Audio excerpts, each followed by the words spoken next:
Amidst Billie stirring up gossip, Joe's lively social media and podcast blitz, and Kyle and Victoria's swift comebacks, the lesser-known VPR crew is keeping things interesting post a rather underwhelming season.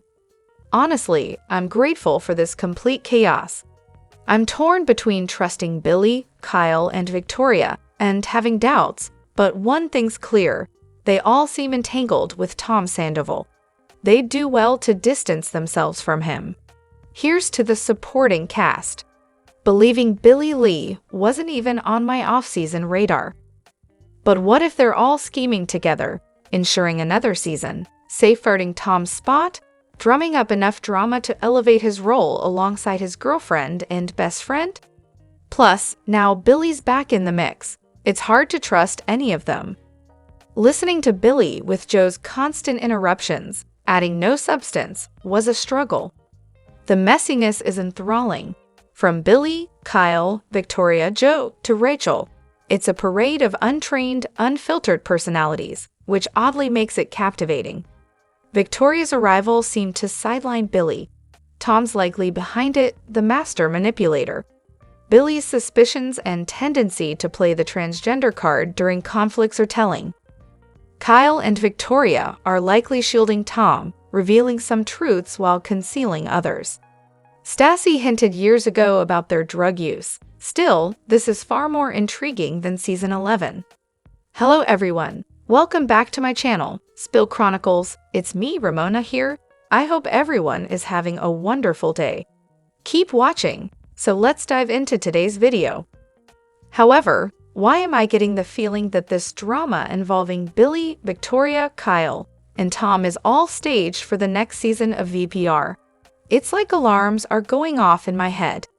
With Ariana and Katie seemingly out, it seems like they're trying to build up a storyline centered around Tom for the next season. Billie and Kyle might become full-time cast members, with Victoria as a friend. The timing and Billie's response just feel too orchestrated, making me question its authenticity. I also have a hunch that Joe might become a full-time cast member. But if that's the direction they're taking, count me out. That's not VPR anymore. It's the Tom show, and I'm not interested. Plus, this storyline feels too dark for my taste. I don't want another baby reindeer or misery storyline involving drug addicts and their potentially violent friends. I suspect Tom has orchestrated this drama to generate storylines, but I highly doubt it'll happen. They all come across as fake and unlikable. Tom might be Schwartz's friend at best. Bringing back Joe seems plausible, though. On the other hand, Baskin swiftly denied the allegations made by Scheana Shay about interference with the cast. At a reality producers tell-all panel during Variety's TV FOC Fest, he countered Scheana's recent claims by offering his perspective on a mid-season meeting. According to Baskin, the meeting aimed to address the impact of social media on the cast and encourage them to maintain the essence of the show from previous seasons. He emphasized the importance of unity and genuine reactions, denying any instructions to manufacture drama. While some aspects of his account might hold truth regarding addressing outside noise, it's hard to believe there weren't additional pressures or incentives given the overproduced nature of this season. Lala and Scheana, despite facing pressure, should have exercised caution regarding cancellation threats. However, it's doubtful that Baskin's communication was solely limited to ignoring social media noise. Considering Baskin's track record over the past 10 years, especially in Season 11, it's clear he had a significant influence on the direction of the show. His come-to-Jesus meeting and emphasis on a redemption storyline indicate his role in steering the narrative.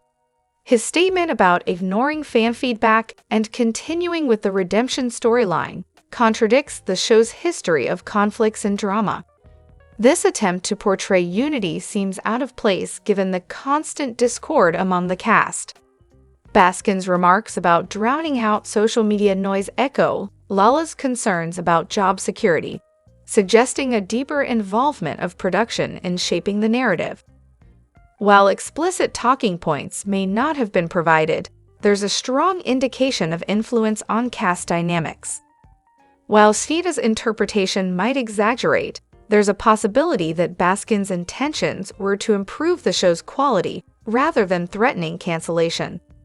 However, both perspectives likely contain elements of truth, reflecting the complexities of production dynamics. Moreover, Scheana's cringe-worthy music video seems to have vanished from the internet, leaving fans wondering if it was intentionally wiped out. Despite exhaustive searches on platforms like YouTube and Vimeo, there's no trace of it. Is it still preserved in the VPR episode? If so, which season and episode is it? The expressions in the video suggest the lead actor might have resorted to some serious self-medication to endure the shoot. Furthermore, there's discomfort around Scheana's interactions with the male lead, with some viewers even characterizing her actions as straight-up inappropriate. The scenes shown were unsettling, and one can't help but wonder if she still has a way to track his whereabouts. The fact that Scheana was able to effectively scrub the entire video from the internet is quite remarkable. Many are eagerly awaiting the possibility of a full leak, though it could take years for that to happen. Upon rewatching the show, the music video still lingers, along with other cringeworthy moments like her soft porn escapades, including cooking dinner with Ethan and the model incident aimed at making Adam jealous. It's evident Scheana has a type, with dark, handsome, Mediterranean-looking men, all sharing one common trait besides their looks: profound embarrassment. Referring to them as being shade might even be seen as an insult to her first husband. Additionally, Schwartz's recent decision to unfollow Victoria has raised eyebrows, adding yet another layer to the ongoing drama. With so much happening, it's no wonder many fans are feeling exhausted.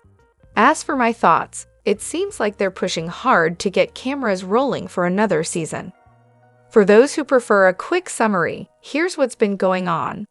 Billie has accused Victoria of negatively influencing Tom's life, implying increased drug use and a darker personality.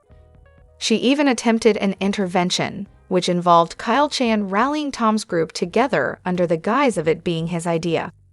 However, details surrounding the intervention are murky. Additionally, Billie made uncomfortable comments about potential co-parenting dynamics with Sandoval and surrogacy, which Kyle and Victoria took seriously. In response, Victoria and Kyle are portraying Billie as possessive and obsessed with Sandoval, while also labeling her as unstable. These three themes seem to be central to the drama they're trying to spin. In my view, Billie appears possessive of Sandoval, Victoria leans into a party lifestyle, and Sandoval may be manipulating all three for his own ends. It's a tedious drama that lacks real substance. Sandoval's absence from the internet while in Scotland adds another intriguing element. Imagine capturing his reaction when he reconnects with his phone. Oddly enough, this whole situation makes me question if the drama is fabricated for the sake of giving their girlfriends and friends storylines for the next season. If so, it could be a nightmare scenario for viewers, even with the drama. It's not a version of the show I'd be eager to watch. On the other hand, the way Katie is embracing her version of baby-booming Diane Keaton dreams at SNA, while Ariana finds solace snorkeling and embracing a Namist lifestyle in sea, and Tom's girlfriend and boyfriend are embroiled in defending against drug accusations, truly speaks volumes about the company Sandoval keeps. It's like birds of a feather flock together. There's a scene from Witches of Eastwick that feels oddly fitting for Katie and Ariana's post-breakup lives. Are you married? Daryl Van Horn. Good question. You see, brains. The answer is no, I don't believe in it. Good for the man, lousy for the woman. She dies, she suffocates. I've seen it. And then the husband runs around complaining that he's fucking a dead person and he's the one who killed her. It's such a powerful quote, and Witches of Eastwick is such a fantastic movie. Now, I'm craving more memorable quotes from strong women in film regarding marriage. I bet Heartburn has a line or two worth mentioning. However, During my season 10 rewatch, Rachel's confessional stood out to me, and I need to vent about it to someone who understands the show, not just my dog. Her complete lack of remorse, the disdainful tone when discussing blah blah and Katie, and her holier-than-thou attitude, especially considering her involvement with loser Tom, are infuriating. Tom's slimy behavior and his attempts to sow doubt, particularly regarding Tom Schwartz, are becoming more repugnant with each viewing. How Katie hasn't snapped yet is beyond me. It's easy to forget how likable blah blah was in this season. She actually came across as a decent person. It's a shame that didn't last, and as usual, Scheana remains ignorant, foolish, and uninspired, akin to Sandoval, but in her own way. The most bewildering storyline, or confessional, in season 10 has to be the saga of finding out Oliver is still with someone, confiding in Brock and Scheana, speaking with the other woman on the phone, confronting Oliver, and then apologizing to Lala for calling her a mistress, all while sleeping with Sandoval.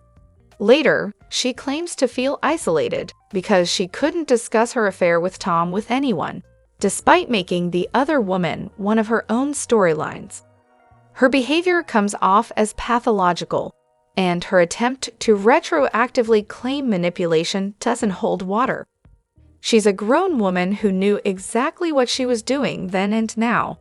Moreover, every detail she confessed in that confessional was already public knowledge. There wasn't a single genuine reveal. Even her trip to Street Louis with Tom was leaked in photos. It seems like a ploy for sympathy, and frankly, she doesn't deserve any. Additionally, as the tea continues to spill about Sandoval and his current struggles, it's crucial to remember a significant aspect of watching reality TV. These individuals are human beings. This isn't about scoring points against Sandoval or celebrating Ariana's perceived victory. Watching someone grapple with addiction, if you've ever experienced it firsthand, is not a triumph for anyone. Sandoval is facing challenges, and he's just as human as the rest of us. I don't condone any of his actions. As a former addict myself, I firmly believe that substances don't excuse harming others in the ways he has. But I want to emphasize that addiction is a serious issue that affects everyone involved, including those on this community who may have struggled with it as well. Let's lead with kindness today. I want to share that I battled opiate addiction for 4 years and have been clean for 12 years now. I know this doesn't contradict your message. Overall, you're absolutely correct. I simply want to take a moment to address someone who might need to hear this. You're never obligated to stand by someone who's hurting you. You have the right to walk away. Addiction is real, but it's not an excuse. Personally, I didn't achieve sobriety until my loved ones completely cut me off, but that's not why I'm saying this. I notice a lot of discussions on this community and others about how poorly Scheana treated Shay, and while she did, few acknowledge that he was lying to her, stealing from her, and perhaps even cheating on her. There's no excuse for that. Moreover, if an addict has deeply hurt you, you're not required to forgive them or allow them back into your life, even if they do get clean. The truth is, addicts often prioritize their own needs selfishly, which can be draining and isolating for their loved ones. It's okay if you need to prioritize yourself for once. One of the most difficult decisions I've made was to end a 7-year relationship after my partner fell into addiction. You can't help someone who doesn't want help or refuses to acknowledge the reality of their situation. Sadly, he passed away at the age of 28, and I think about him every day. I'm also part of the club that nobody wants to join. I don't like Sandoval. I think he has serious personality flaws, and even if he were sober, I'd still find him insufferable. Nevertheless, I don't wish addiction upon anyone, and I'm not even sure if he's an addict. The implication from the podcast certainly suggests so. Regardless, labeling people in this way is dangerous. It's disheartening to see a longtime friend publicly disparaging you, especially with Joe of all people in the background, nodding and agreeing. The whole situation feels uncomfortable. On the other hand, season after season, it seems like every VPR cast member has had their moments of likability or at least entertainment value. While they may not all be saints, they've contributed something interesting to watch. However, Scheana and Sandoval have consistently failed to win over audiences since season 1. My opinion of them has never changed. They're both insufferable and excessively self-absorbed. They lack any compelling qualities to make them interesting to watch. While some might argue that Sandoval gave us Scandoval, I struggle to recall a single memorable contribution from Scheana to the show. I couldn't imagine having a friend like her. On a related note, I'm not disputing that Ariana brought us Sandoval. Without her decision to air their issues on camera, we might have spent a summer assuming Tom was just a lonely bachelor, only for Rachel to appear in season 12 as his new partner. It's terrifying to think about the new alliances Tom could have formed, with Scheana likely leading the charge. Thanks to Ariana, we dodged a bullet. However, for me, Schwartz is also high on that list. He's abusive, manipulative, and disloyal, yet he often gets a pass because people find him harmless and charming. I've always seen through his facade and considered him a POS. Moreover, I'm exhausted by the prevailing narrative that women are being blamed for the choices made by men. Joe, it's not Katie's fault that Schwartz never committed to you. In fact, if memory serves, Katie Flood, whom Schwartz met during Winter House, mentioned that Katie was incredibly kind to her. Katie let Tom go, and there's a respectful way to move forward from that. Katie brought Satchel onto the show in season 10 because she decided that if Schwartz wasn't considerate of her feelings, she wouldn't be considerate of his, and rightfully so. She shouldn't have to prioritize his feelings after how horribly he treated her throughout their relationship. While Katie certainly has her flaws, my disdain for Schwartz runs deep. I despise Joe's assumption that she meant more to Schwartz as a rebound. It's infuriating that Schwartz never publicly claimed her on the show because of Katie. I recall watching cheap shots on YouTube, and when asked about his kiss with Scheana, Schwartz barely addressed it, mentioning that he was upset with Katie about something. Given his past behavior, it's plausible that Schwartz agreed to make out with Rachel in season 10 just to spite Katie. He's shown time and again that he doesn't prioritize Joe's feelings, so I doubt he would have cared about using her, especially considering he was already doing so. While Katie's comments about Joe weren't the kindest, let's be real. Katie mentioned in seasons 10 and 11 that she initiated the divorce, not because she stopped loving Schwartz, but because he didn't love her the way she deserved. Imagine going through a divorce on a show where you've been largely disliked for the majority of the series. Let's not rewrite history. Surrounded by a cast who sees Schwartz as a victim in need of saving.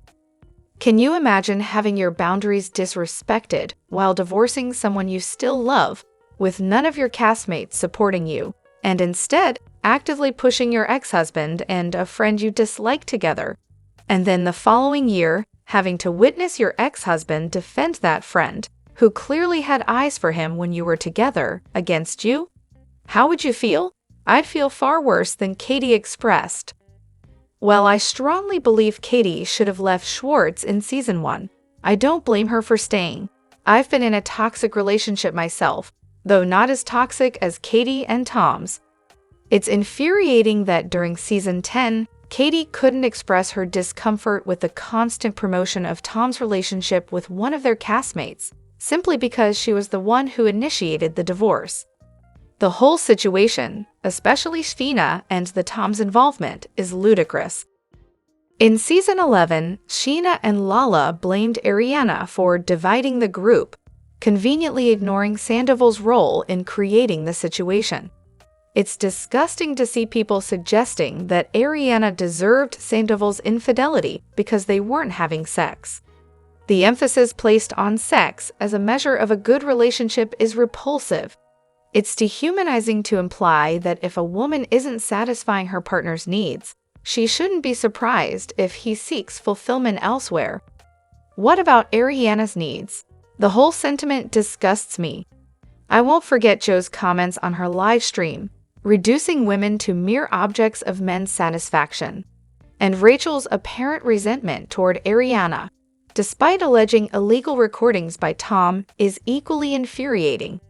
It's appalling that the cast and some individuals online expect Ariana to move on, despite her rarely discussing either of them unless prompted. More recently, Billie blaming Victoria for Tom's relapse is absurd. While it's likely that Victoria is with Tom to gain visibility, was she always so closely associated with Sandoval prior to the scandal? I agree with Victoria and Kyle Chan's assertion that Billie's behavior toward Tom seems more possessive than protective. If we hold Victoria accountable for her decisions as a grown woman, then we should hold Tom, a 42-year-old man, to the same standard. It's ludicrous that Billie portrayed Tom as a victim when he's the one who got himself into this situation. Drop your thoughts in the comment section below. Do you agree or disagree? Don't forget to like, subscribe, and hit the notification bell for more updates. Your opinions matter, and I will see you in the next video. Thank you.